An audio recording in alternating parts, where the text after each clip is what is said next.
Når jeg vælger at skal lave mit rhododendronbed, så tænker jeg meget over, hvilke ledsagerplanter jeg skal have med i det. Bedet er faktisk bygget op helt traditionelt med masser af spagnum i. Surbundsspagnum, specielt til rhododendron.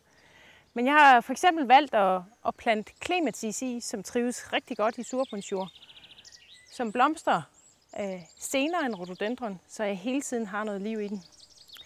Jeg har primula, som har blomstret længe, og også før rhododendron blomstrede.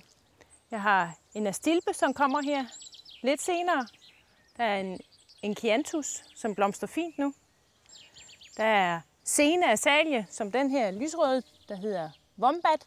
Og der er et meget flot eksemplar af en rigtig stærkt orangefarvet type heroppe. Hoster, de er faktisk rigtig gode til at have i bunden af sit surbundsbed.